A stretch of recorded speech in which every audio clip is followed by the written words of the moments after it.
Is it more important for you to bring home to your state $1 million of federal funds or to cut federal spending by that same $1 million?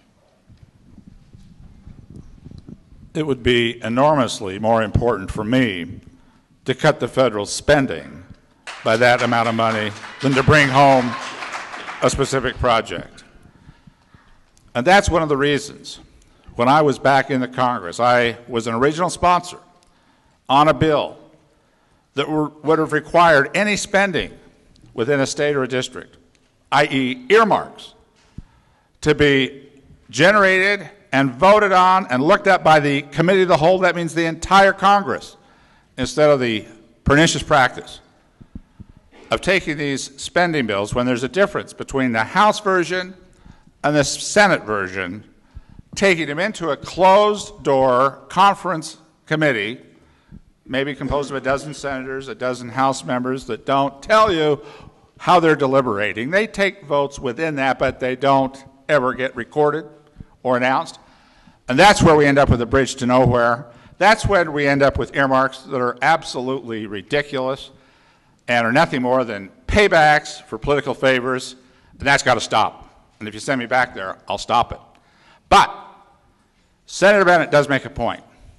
When he says a zero earmarks position would throw more power to the White House, he's correct, but he's leaving out the rest of the story. And that's that you can fight for your state in an open session where everybody gets a chance to present their ideas and what they think where the projects ought to go. The blue states can try to get those liquid rocket propellants if they want. I'll stand up for Utah and fight for the solid rocket so that we don't lose the Ares project, but I'll do it openly, not in a closed-door, backroom deal. And if we can get the support of the entire Congress, then Utah can be protected. What we don't want is Utah to lose out and then still not lower the spending by even $1. And that's what would happen with some of the challengers' commitments to have a zero earmarks position. We've got to do it right. I think I understand how to do that. I would agree with my colleague that we have no money to be spending right now at this point in time. That's the dilemma. We do need earmark reform. Here's my position on earmarks. An earmark is an appropriation.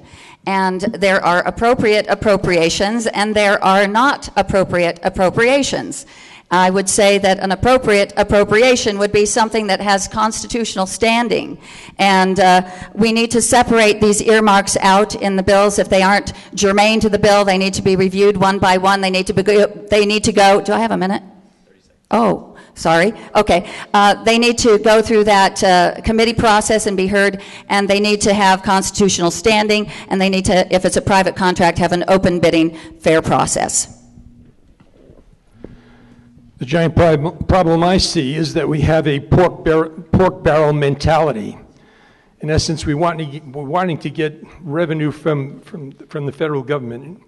In reality, the federal government should not even be in that part of the thing. What the federal government needs to do is stay within the purview of their responsibilities and stay out of the state issues. And as long as we maintain that kind of attitude, we're in trouble.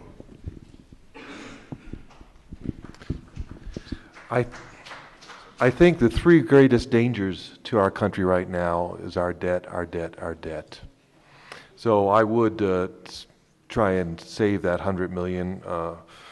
Unlike candidate Stout on the end, and by the way, it's only appropriate that you should have to lean to your right as a Democrat in Utah. I believe we need to fundamentally change the role of government to be one that focuses on protecting the individual liberties of states and its people, and cease to be one that enforces a collectivist entitlement perception. I believe we need drastic reform to the earmark system so that there's full debate and discussion. That's why I support Senator Jim DeMint's proposal for a one-year categorical moratorium, a complete ban for a minimum of 1 year on all earmarks. That is, all budget requests that would spend money in a specific designated state. Once that's done, we can adopt a process that is full and fair, that ensures that every single earmark request sees the light of day, receives full debate and discussion, and will fail unless it receives a full majority vote within both houses of Congress.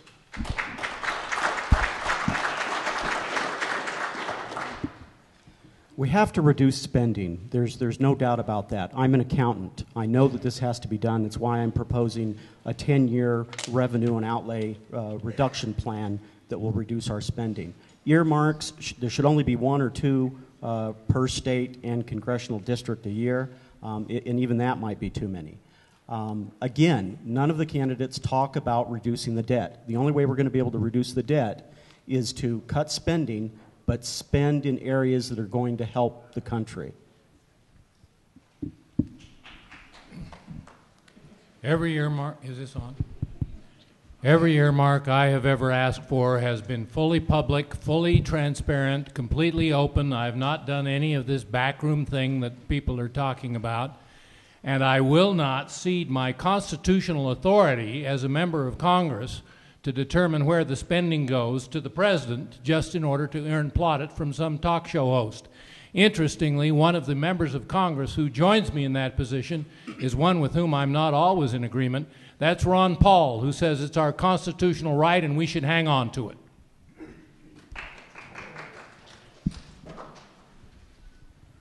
The powers delegated to the national government through the Constitution are few and well defined. And they are very specifically enumerated in Article 1, Section 8. There's a few little things that the Senate does also that are found in other sections, like, for example, approving ambassadors. But all spending must be kept within the bounds established by the United States Constitution.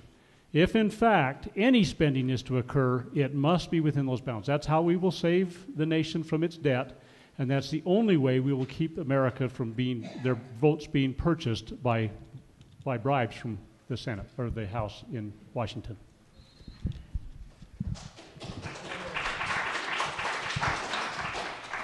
The system is broken. We are sending Democrats and Republicans to prison because of the earmarking system. Duke Cunningham on the Republican side is in prison. Murtha was under investigation. When you give millions of dollars to congressmen and senators to decide where they want to put it, ultimately they're going to give it to some of their friends.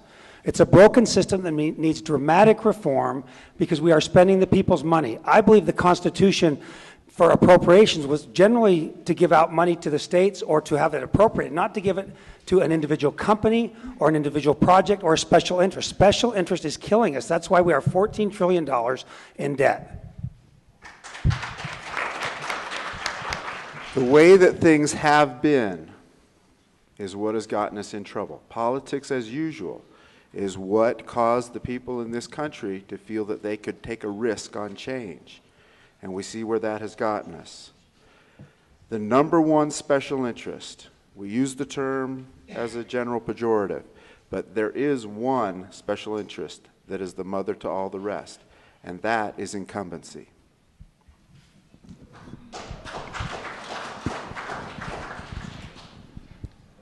The senator is correct in terms of the positions taken by my friends, Mr. Bridgewater, Ms. Eager, and Mr. Lee. That would cede power and authority of the Congress over the executive branch, and believe me, we wouldn't save a nickel under their commitments. Their total commitments to a zero position. What it would do would take the ARES program away from Utah, would put it into other states, because Barack Obama is going to send them to Illinois, New Jersey, or try to buy back Massachusetts if he can. But the point is, and what the senator is leaving out, he would have you believe that he doesn't go into those closed-door conferences as one of the appropriators. He does. And they do exactly what I'm telling you. They do those things in secret. Now, it's true that once it gets out, then you find out after it's already passed that we have a bridge to nowhere, that we have these earmarks that are absolutely ridiculous. Earmarks have gone 10 times over what they were even just 10 years ago when I was back in the Congress.